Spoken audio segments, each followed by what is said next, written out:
Hola, ¿qué tal? Buenos días. El día de hoy vamos a comenzar con la clase. Esta clase es la del 29 de diciembre al 4 de enero. El título es El primer testamento de Jesucristo, Introducción al Antiguo Testamento. Y bueno, esta clase nos invita a reflexionar hacia algunas preguntas de cómo nos sentimos al saber que vamos a estudiar la Biblia, en especial el Antiguo Testamento. Nos pregunta si nos sentimos ansiosos, si nos sentimos emocionados, si nos sentimos pues a lo mejor inspirados, ¿no? Creo que para mí en realidad es una oportunidad muy grande de poder eh, conocer no solamente las representaciones de Cristo en este libro, sino también conocer la naturaleza divina de Dios, que es tan misericordioso con nosotros. Entonces, para todos es una oportunidad de poder conocer a nuestro Salvador, a nuestro Creador, y en especial pues cuáles han sido las cosas que Él ha hecho por la humanidad. Entonces, para comenzar, el manual de Ven, Sígame lo tengo aquí frente a mí. Ese habla sobre algunos ejemplos, ¿no?, de personas que fueron nombradas en la Biblia, personas que fueron de renombre, personas como Abraham, como Sara, como Daniel, y estas personas que realmente ejercieron fe y pudieron lograr tener un nombre ahí en la Biblia. Eh, Recordemos que las escrituras para nosotros son una guía espiritual. En Salmo 119, 105 se menciona: lámpara es a mis pies tu palabra y luz a mi camino. Entonces nuestras escrituras son precisamente eso, una luz entre la oscuridad, y es lo que nos está guiando a nosotros para poder salir adelante. Como primer punto sobre esta clase, nos invita a reflexionar un poco sobre Cristo, quien dice en Juan 6, 48, yo soy el pan de vida. Dice aquí: vuestros padres comieron el maná en el desierto y están muertos. Este es el pan que desciende del cielo para que el que en él coma no muera. Yo soy el pan vivo que ha descendido del cielo. Yo pensaba en lo delicioso que es un pan, en especial nosotros que somos de México. La mayor parte de las personas comemos pan. ¿Qué es lo que sentimos cuando nos mordemos un pedacito de pan y lo podemos disfrutar en nuestra boca? Yo pensaba precisamente en eso, en el alimento espiritual, cómo te sientes al poder nutrir tu cuerpo con ciertas cosas. Sí bien es cierto que este alimento pues nos va a volver a dar hambre, ¿no? Te comes un pan ahorita y a las 2 horas, 3 horas ya quieres otro. Pero Cristo es el pan de vida. Si tú comes de Él, pues nunca vas a volver a tener hambre. Y esto es precisamente una de las declaraciones que nos habla, que a través de su cuerpo nosotros seremos salvos. Y no es porque nos iba a dar de comer físicamente, que quizás sí, ¿no? Porque sí lo hace a través de los medios que Él tiene, como es la naturaleza, y en este caso en el pueblo de Dios, pues ya lo veremos más adelante, que Él físicamente sí les dio de comer a su pueblo. Entonces vayamos a un poquito más abajo en las ideas del hogar. Se nos menciona que podamos leer Juan 6:48, en el que les comentaba que Cristo es el pan de vida, y después se nos menciona que vayamos a leer Éxodo 16:4, 11, 15. Yo aquí tengo ya marcadas mis escrituras. Me disculparán si en algún punto me tardo un poquito, porque estoy usando precisamente las escrituras. Recordemos que recientemente nuestros profetas nos hicieron una admonición, que es que sí podemos usar la inteligencia artificial, pero es mejor el utilizar nuestros libros para poder sentir el espíritu. Entonces vamos a comenzar con Éxodo 16:4, y dice así: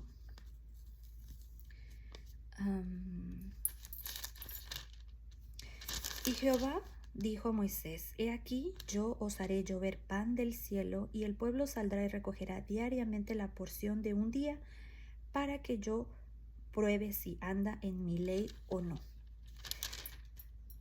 En el 11 nos dice: y Jehová habló a Moisés diciendo: yo he oído las murmuraciones de los hijos de Israel, háblales y diles: Al caer la tarde comeréis carne, y por la mañana os saciaréis de pan y sabréis que yo soy Jehová vuestro Dios. Bueno, dos cosas me llamaron mucho la atención aquí. Una es que en el versículo nos dice que Él va a hacer llover pan del cielo. Nos habla de la naturaleza divina de Dios y Jesucristo, que ellos pueden alterar cualquier tipo de situación natural dentro de nuestro universo para poder hacer lo que ellos quieren. Si esa es su voluntad, ellos van a hacerlo. Pero no, las cosas no son tan fáciles. Él dice, si andan en mi ley, yo se las voy a dar, pero solamente para probarlos, a ver si andan en mi ley. Y lo siguiente que les dice es que inmediatamente que ellos fueron alimentados, comienzan a murmurar. Y pues Él les dice que al caer la tarde van a comer pan y van a comer carne y se van a saciar. Y así es cuando suben las codornices, y algunos de ustedes ya saben la historia sobre esto, pero él menciona que nos vayamos aquí a la parte donde dice, y aconteció que subieron las codornices que cubrieron el campamento por la mañana y descendió el rocío alrededor del campamento. Y cuando el rocío cesó de descender sobre la faz del desierto, una cosa menuda, redonda, menuda como la escarcha sobre la tierra. Al verla los hijos de Israel dijeron unos a otros, ¿qué es esto? Porque no sabían qué era. Entonces Moisés les dijo, es el pan que Jehová os da para comer. Bueno, en realidad man es exactamente este significado. El maná en hebreo significa man, que es una pregunta, porque ellos realmente no sabían qué cosa era. Sin embargo, el maná es un símbolo en las escrituras de la provisión. Simboliza que Dios provee divinamente, que Él es la persona por la cual nosotros debemos vivir y depender. Gracias a Él podemos comer, podemos hacer nuestras labores del diario.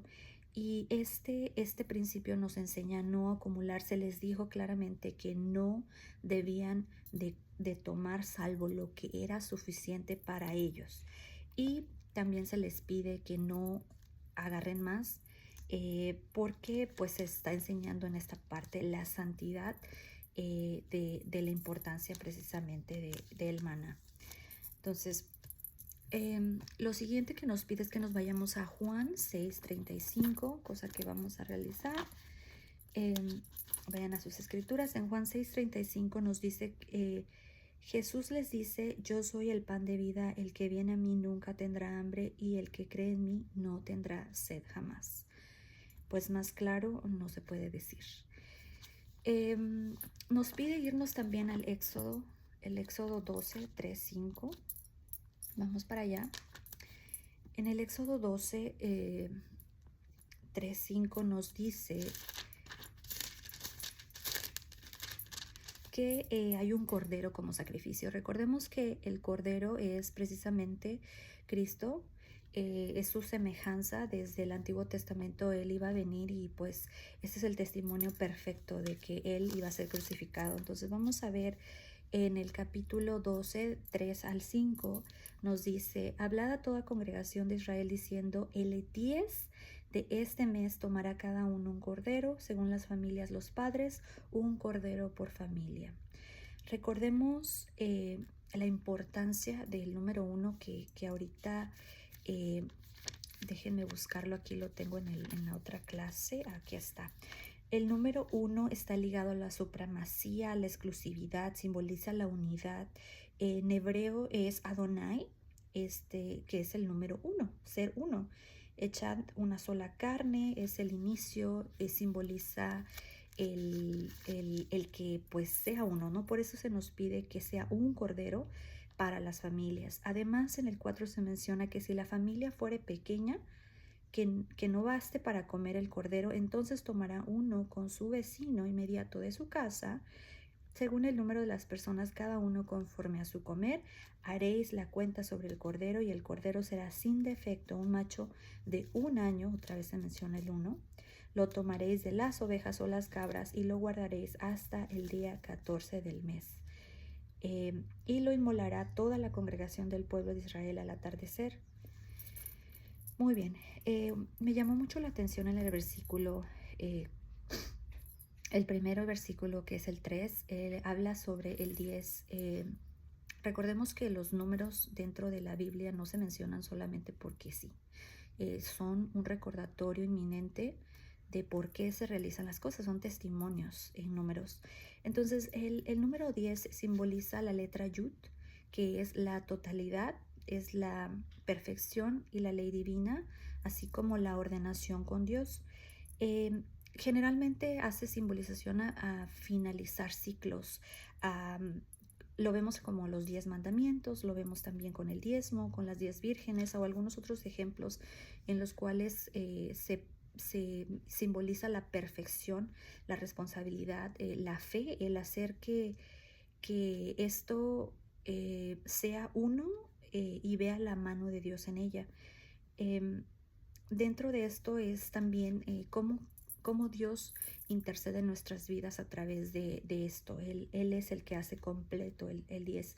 Entonces nos dice eso, ¿no? Que el 10, o sea que para que se preparen, cada 10 al finalizar el ciclo iban a entregar un cordero, iban a hacer una unión con este cordero y que no se iba a desperdiciar, porque les dice claramente aquí que si la familia fuera pequeña, pues se iban a juntar con los vecinos. Esto es muy importante, ya que nosotros a veces malgastamos la comida, los recursos que Dios nos da, y creo que esto es muy importante, el reconocer que no solamente nosotros, sino que todo lo que hay aquí es por naturaleza divina y nosotros debemos de cuidar los recursos que Dios nos ha dado. Eso es muy importante. Más adelante se menciona que debe ser un cordero sin defecto. Sabemos que Cristo, cuando fue crucificado, no se le quebró ni un hueso. Hay historias que vamos a aprender más adelante de cómo fue el sacrificio expiatorio de Cristo, en el cual pues fue sin defecto, y él también tenía un año, ¿no? Este corderito debía ser de un año, que también simboliza otra vez la unidad. Dice que lo iban a guardar hasta el día 14 del mes. El mes es el mes 1, no es casualidad. 1, unidad. Preparados el 10, que era estar completos, y el número 14 es el número que simboliza la liberación. Recordemos que es hecho con la letra Yad y Dalet, y esto es un símbolo que se dice la mano que abre la puerta. Es la liberación, es un símbolo de conexión mesaica. Recordemos que son 3 por 14 las generaciones hasta que el rey David vino, y si ustedes checan, David, el rey David, en su nombre es 4, 6 y 4 igual a 14, que también simboliza la salida en la Pascua judía de Egipto. Es esperanza, fidelidad, y cumple con la promesa divina. Dentro de esto también se nos pide irnos a estudiar Juan 1:29, que se encuentra más adelante por acá. Okay, Juan 1:29.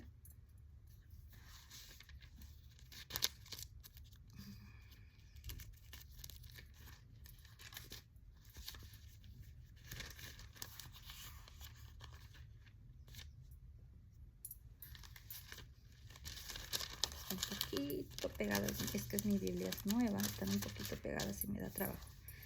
Ok, entonces Juan 1:29. Ok. Al día siguiente vio Juan a Jesús que venía a él y dijo: He aquí el Cordero de Dios que quita el pecado del mundo. Jesús da testimonio de sí mismo como el Cordero que se iba a sacrificar para que el mundo fuera limpio. Muy bien, dentro de la siguiente parte de la clase se nos menciona la serpiente de bronce en los números. Y me voy a quitar esta y vamos a regresarnos a los números. En números 21, 4 al 10 se menciona la serpiente de bronce. Yo creo que ya muchos de ustedes recuerdan esta historia. Vamos a leerla rápidamente. Y habló el pueblo contra Dios y contra Moisés: ¿Por qué nos hiciste subir de Egipto para que muramos en el desierto? Pues no hay pan ni agua, y nuestra alma tiene fastidio. y este pan tan liviano. Y Jesús envió entre el pueblo serpientes ardientes que mordían al pueblo, y murió mucha gente de Israel. Entonces el pueblo acudió a Moisés y dijeron: hemos pecado por haber hablado contra Jehová y contra ti. Ruega a Jehová que quite de nosotros estas serpientes. Y Moisés oró por el pueblo.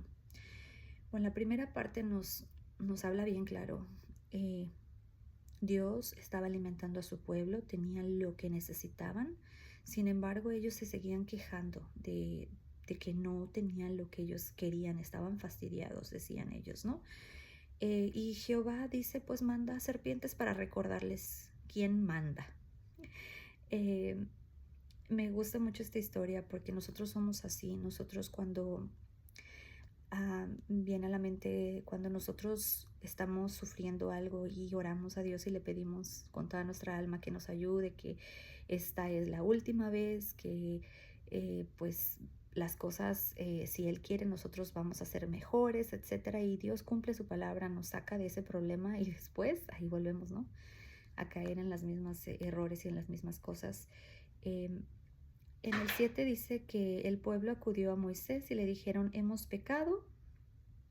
Y pues Moisés se siente un poquito mal, entonces ora al Señor y el Señor lo escucha. Pero escuchamos lo que dice.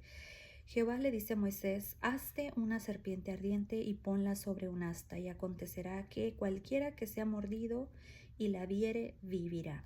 Y Moisés hizo una serpiente de bronce, la puso sobre un asta, y sucedía que cuando una serpiente mordía a alguno y éste miraba a la serpiente de bronce, vivía.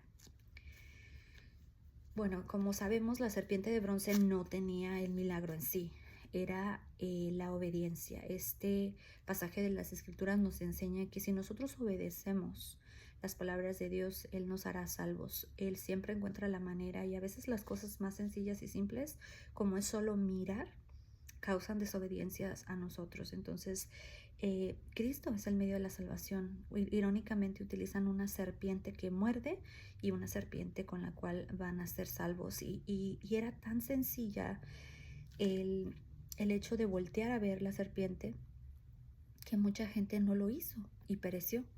Y eso es precisamente la importancia que nos enseña este capítulo, es de la fe y de la obediencia. La cura no está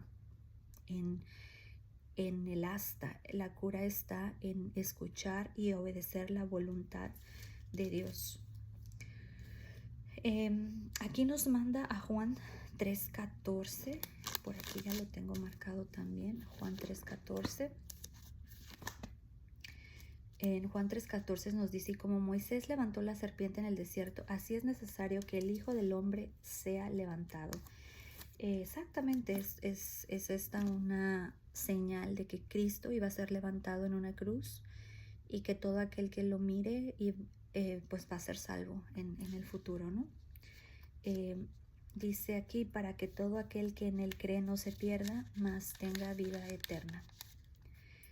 Pasemos entonces al capítulo de Jonás. Se nos menciona en el episodio, y Jonás es uno de mis libros favoritos. Yo creo que por la necedad que Jonás tenía. Él era un hombre reacio, era un hombre duro de escuchar las palabras de Dios. Entonces casi nos pide que leamos todo el capítulo.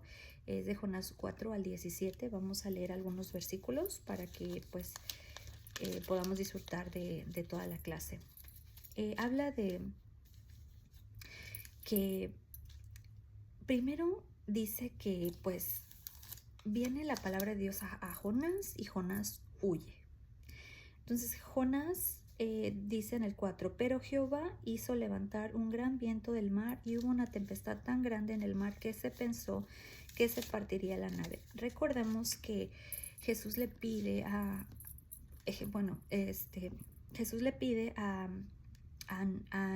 Jonás que vaya a Nínive y pueda predicar el evangelio a la gente para que se arrepienta, pero él dice que no, porque él sabe que son gente pagana, que pues no. Entonces él se agarra y se va a otro lugar.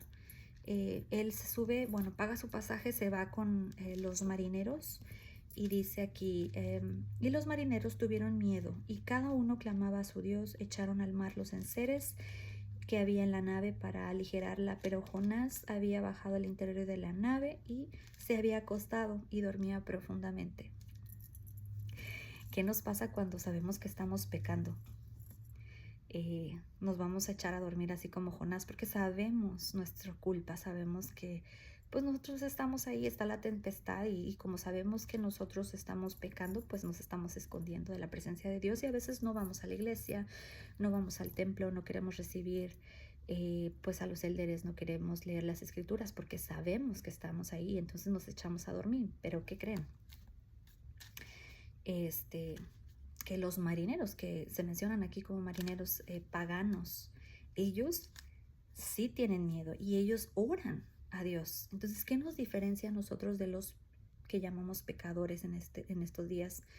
Nosotros somos exactamente iguales, ¿no? Hasta peores, porque nosotros conocemos la ley, conocemos lo que sucede con nosotros y aún así seguimos en nuestro pecado. Entonces, mientras ellos oraban, Jonás estaba bien a gusto, acostadito ahí, durmiéndose, mientras todos perecían. En el 6 dice, y el maestre de la nave se acercó a él y le dijo, ¿qué tienes, dormilón? Levántate y clama a tu Dios. Quizá tu Dios piense en nosotros y no perezcamos.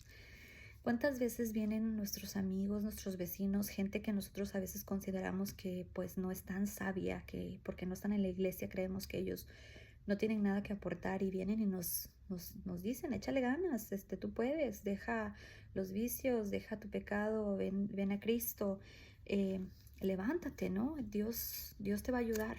Y a veces es muy, muy duro el que nosotros que ya sabemos que existe un Dios, que tenemos testimonio de Él y de Cristo, aún así tengamos que esperar a que otros nos digan qué hacer para poder hacerlo. En el 7 dice, y cada uno dijo a su compañero, venid y echemos suertes para ver la culpa de quién nos ha venido este mal, y echaron suertes y la suerte cayó sobre Jonás. Entonces entendieron ellos, decláranos, te rogamos, ¿por qué nos ha venido este mal? ¿Qué oficio tienes y de dónde vienes? ¿Cuál es tu tierra y de qué pueblo eres? Y él les respondió, yo soy hebreo y temo a Jehová Dios de los cielos, que hizo el mar y la tierra. Esto es algo muy importante para mí. Cuando yo lo leí, me quedé pensando y analizando que a veces nosotros creemos que cuando pecamos, las consecuencias de nuestros pecados son nuestras, pero no es verdad. La gente que está a nuestro alrededor, así como en este barco, todos iban a perecer por una sola persona. A veces nosotros, por nuestro mal, también hacemos que perezca nuestra familia, que perezcan nuestras amistades, que perezcan pues cualquiera de las personas que están a nuestro alrededor, porque a veces nuestras acciones o nuestras no acciones generan consecuencias en las vidas de los demás. Y esto es una parte muy importante, el que vamos a estudiar. Dice también, y aquellos hombres temieron en sobremanera y dijeron, ¿por qué has hecho esto? Porque ellos sabían que huía de la presencia de Jehová, porque él se los había declarado, y le dijeron, ¿qué haremos contigo para que el mar se nos aquiete? Porque el mar se iba embraveciendo aún más. Y le respondió, tomadme y echadme al mar, y el mar se os aquietará, porque yo sé que por mi causa ha venido esta gran tempestad sobre vosotros. Y aquellos hombres remaron con todas sus fuerzas para hacer volver la nave a la tierra, pero no pudieron, porque el mar se iba embraveciendo más y contra ellos. Y entonces clamaron a Jehová y dijeron, te rogamos, oh Jehová, te suplicamos que no perezcamos nosotros por la vida de este hombre, ni pongas sobre nuestra sangre inocente, porque tú, Jehová, has hecho como has querido. Y tomaron a Jonás y lo echaron al mar, y el furor del mar se aquietó. Y temieron aquellos hombres a Jehová con gran temor, y ofrecieron sacrificio a Jehová e hicieron votos. Bueno, hay varias cosas importantes que nos menciona este capítulo, ¿no? En el libro de el Torá, que es pues la primera Biblia escrita, no se encuentra realmente una palabra como tal de marineros. Es más bien, se utiliza una frase que es los que vienen del mar. A ver, la palabra se llama Ish y significa hombre o compañero. Son hombres que navegan y tienen un oficio cuestionable. Y yo creo que todos nosotros somos ese tipo de personas, ¿no? Navegantes en este mundo que tenemos oficios cuestionables. Muchas veces sabemos que nosotros venimos aquí para adorar a Dios, para crecer en el Evangelio, para ayudar a recoger al pueblo de Israel. Sin embargo, nos vamos a otros oficios, ¿no? Que son cuestionables. Yo me identifiqué bastante con eso. El ir también errantes, ¿no? El estar siempre en el mar y no estar clavados a los conocimientos que ya tenemos de nuestra iglesia, el saber y tener un testimonio fuerte de lo que somos, y a pesar de eso seguir navegando en el inmenso océano de la incertidumbre cuando tenemos un puerto a salvo que estar en casa. Me impresiona la forma en la que los marineros hacen este estudio, ¿no? Para poder identificar quién es el culpable, y ellos temen. Primero, tienen muchísimo miedo, ¿no? Siguiente es que hacen una oración. Qué maravilloso que personas que son consideradas paganas, que no creen, aún así, viendo la tempestad, entonces se arrodillan a sus dioses, que ellos no conocían al Dios verdadero, sin embargo se arrodillan y Dios tiene misericordia de ellos, ¿no? Habla de la inteligencia de cómo resolver. Creo que esto es parte elemental también de nosotros. Lo podemos aplicar a nuestras vidas. Nosotros tenemos inteligencia, tenemos creencias, sabemos cómo resolver problemas, porque Dios nos dio precisamente un cerebro que piensa, que puede organizar, y a ellos, pues, ellos agarran y echan suertes, ¿no? Era lo que conocían. Y como dice, la suerte cae en Jonás, y al tener al culpable lo interrogan, le preguntan, ¿qué eres? ¿Qué vienes? Eso también nos enseña que nosotros no debemos de suponer, debemos de preguntar. Debemos de indagar cuando conocemos a las personas, cuando a veces juzgamos a una persona sin saber quién es, porque creemos que es diferente de nosotros y nada más por eso no nos cae bien, no queremos hablar con esa persona. Esto nos enseña de la importancia de poder conocer a esa persona, ¿eh? Nos dicen exactamente las preguntas que tenemos que hacer para poder llegar a un conocimiento verdadero y genuino de esa persona. Después me impresiona no sé si es misericordia ante Jonás, inexperiencia al conocer al Dios verdadero, que ellos realmente en el capítulo, en el versículo 13 dice que reman con todas sus fuerzas. Ellos reman con todas sus fuerzas para hacer volver la nave a la tierra. Sin embargo, la tempestad se hace más grande. Eso nos enseña bastante de que a veces tenemos resistencia en obedecer a las órdenes que se dan de los apóstoles, de nuestros profetas, de incluso Dios y Jesucristo mismo, ¿no? A veces nuestro espíritu nos dice, no hagas esto, y de todas maneras allá ahí va uno, y no es insistente a hacerlo. Ellos en este caso tuvieron misericordia de Jonás y no querían tirarlo al agua. Ellos se sentían mal de hacerlo. Sin embargo, al ver que no había otra opción, lo hicieron. Y le piden disculpas a él, porque le dicen aquí, te rogamos, oh Jehová, te suplicamos que no perezcamos nosotros por la vida de este hombre, ni pongas sobre nosotros sangre inocente, porque tú, Jehová, has hecho como has querido. Cuando ellos avientan a Jonás al mar y se aquieta, nos enseña también una parte de conversión muy importante. A veces pensemos que las personas que no conocen el Evangelio pues no van a ser convertidas. Sin embargo, estos hombres que no conocían a Jehová, que no sabían que existía un Dios verdadero, ellos temen, se dan cuenta de lo que sucede. Al aquietarse el mar, ellos ofrecen sacrificios y hacen un voto con Jehová de que pues ellos ya lo iban a él a adorar. No se dice directamente aquí, pero al hacer un voto con alguien significa que tú te comprometes a cumplir tu parte, ¿no? Y eso fue lo que me impresionó. Después en el 17 dice, Jehová tenía preparado un gran pez para que se tragase a Jonás, y estuvo Jonás en el vientre del pez 3 días y 3 noches.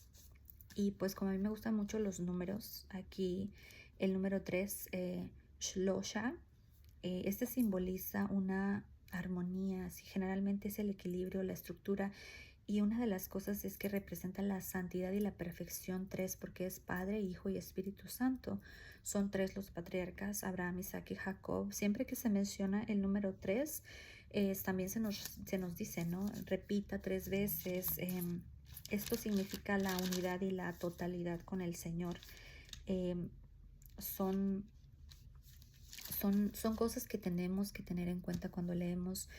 El número 3 aquí no se dice solo porque sí tiene una finalidad genuina de por qué tenemos que saber que Jonás estuvo 3 días ahí. Era porque estos 3 días él se santificaría, y esto también menciona que nos vayamos por ahí a Mateo 12, y ahí se explica que era menester que esto sucediera porque iba a ser una representación de Jesús, y que él iba a estar 3 días enterrado en el corazón de la tierra, y después resucitaría. Y bueno, pues para terminar esta enseñanza, nos deja algunas cosas que yo apunté aquí.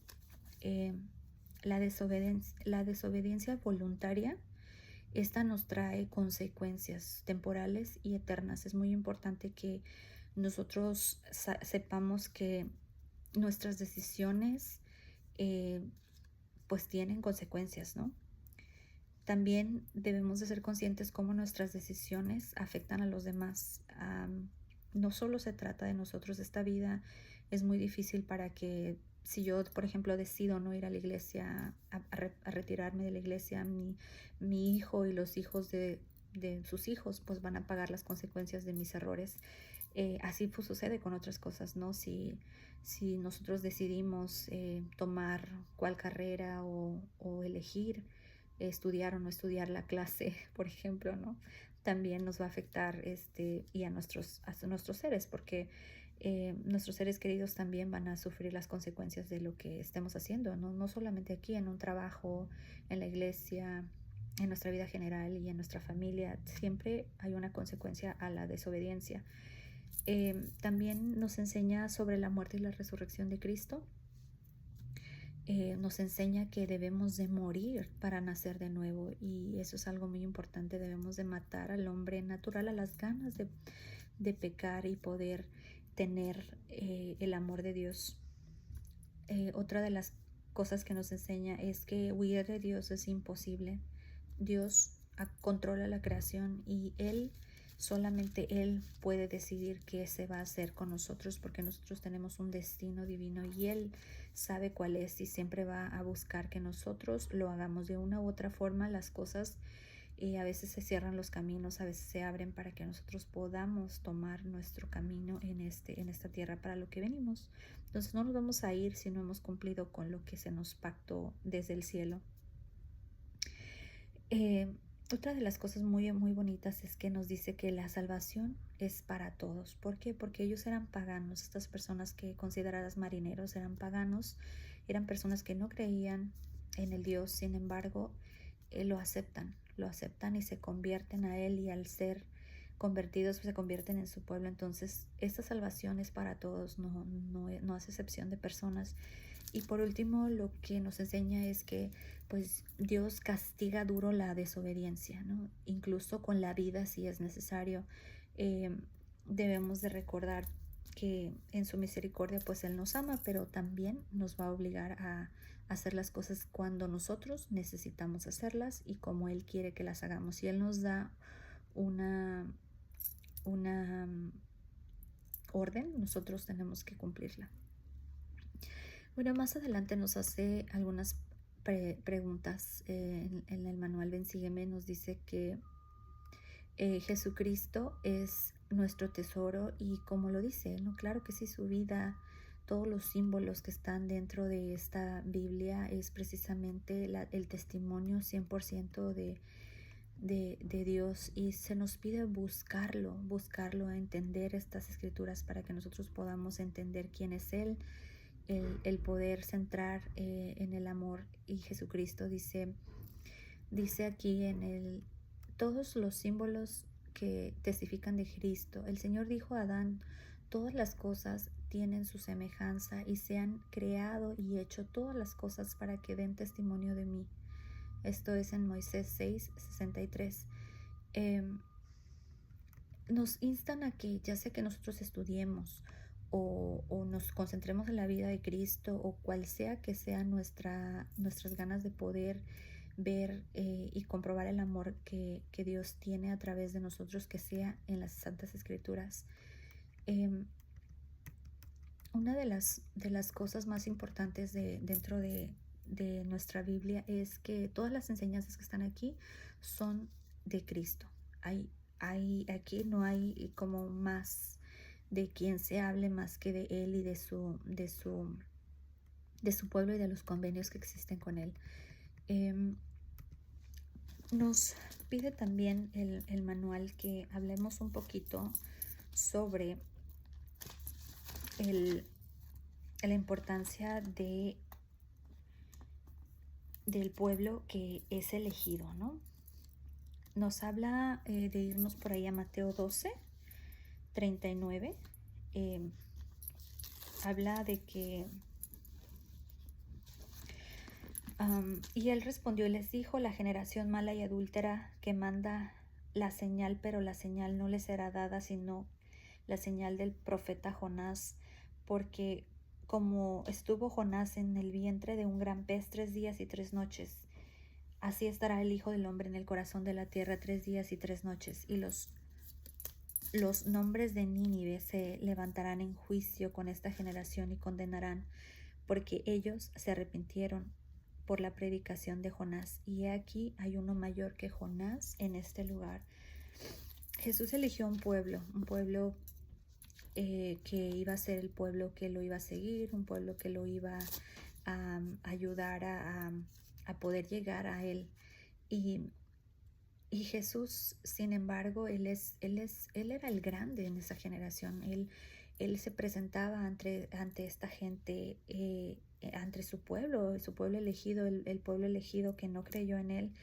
Y dice claramente que los paganos de Nínive van a levantarse y ellos van a hacer juicio contra los que no creamos, porque en Nínive escuchó a Jonás, que es un profeta solamente, y el pueblo de Dios tuvo a Cristo mismo y no lo reconoció y tampoco lo escuchó. Entonces, no seamos confundidos. Necesitamos siempre conocer a nuestro Salvador, y estas escrituras son las cosas que mejor podemos hacer para poder tener la claridad que necesitamos. Como tema final, quiero tomar la parte de que el Señor restauró muchas cosas claras y preciosas por medio de José Smith. Para nosotros como miembros de la Iglesia, el Libro de Mormón es muy importante, es un testimonio que se alza a las naciones de que la Biblia es la palabra de Dios hasta donde está traducida correctamente. Por eso en Nefi 1:13 se mencionan cosas que me gustaría leer nada más algo para que no hagamos muy larga ya esta clase, pero ustedes pueden seguir estudiando aparte. Habla en el 23 de Nefi 13, dice: y aquí proviene la boca de un judío, y yo Nefi miré el libro, y el ángel me dijo: el libro que ves es una historia de los judíos, la cual contiene sus convenios que el Señor ha hecho con la casa de Israel, y también contiene muchas de las profecías de los santos profetas, y es una narración semejante a los grabados sobre las planchas de bronce, aunque menos en número. No obstante, contiene los convenios que el Señor ha hecho con la casa de Israel. Por tanto, son de gran valor para los gentiles. Pues me llamó mucho la atención que nos pidieran el irnos a Nefi y a ver cómo en el primer libro de Nefi también hay un testimonio claro de que la Biblia es la palabra de Dios. Se menciona también que estos judíos, estos judíos y estos gentiles fueron escogidos como el pueblo de Dios si se arrepienten de sus pecados y son uno. Habla de cómo Nefi ve en una visión la Biblia. Y no solo eso, también habla pues de que él ve el libro de Moisés y también habla de que él ve el libro de Abraham. En estos libros, recordemos que más adelante José Smith es quien traduce estos libros y restaura algunas verdades de las cuales de las más importantes es pues uno que hubo un pueblo llamado Sión que estaba a cargo de Enoch y la importancia de ese pueblo, ¿no? El que pueden llegar al cielo. También se restaura el concilio de los cielos y lo que estábamos haciendo y qué pasó antes de llegar a esta tierra. Es una verdad elemental que se encuentra en estas escrituras gracias a José Smith y su traducción. Y una de las cosas también más importantes es que se relata el ministerio y la importancia de Melquisedec y cómo este sacerdocio es una bendición para todas nosotros y nuestras vidas. Nosotros creemos en la Biblia y como lo dice nuestro artículo de fe hasta donde está traducida correctamente, por eso es que nosotros también creemos que el libro de Mormón vino a liberar las contenciones que había, establecer la paz. Justamente lo dice en Nefi 14, dice, y poner fin a las contenciones y establecer la paz entre los frutos de sus lomos y llevarlos al conocimiento de sus padres en los postreros días. Quiero terminar simplemente con mi testimonio.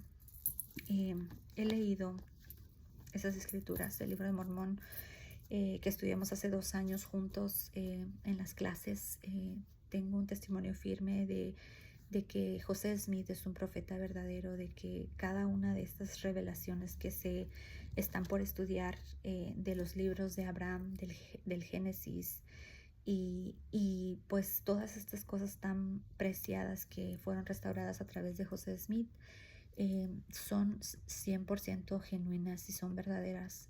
Estoy agradecida porque estos relatos que anteriormente no estaban, pues han sido aclarados a través de él y realmente tenemos un convenio sempiterno con Dios, un convenio en el cual Él es muy claro. Si nosotros hacemos lo que Él nos pide, Él nos va a bendecir y nuestras familias van a ser bendecidas y vamos a ser bienaventurados y todo lo que existe aquí va a ser pues una bendición para nuestras familias.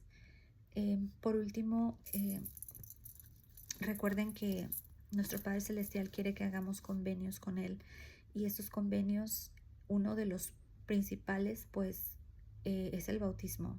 Cristo dio en este libro tan sagrado todos los medios por los cuales nosotros lleguemos a Dios y sé sin duda que si nosotros estudiamos la palabra de Él, estaremos con Él un día. Entonces, ya para terminar, me gustaría cerrar con la escritura que leímos al principio. Bueno, ya me la sé, ¿verdad?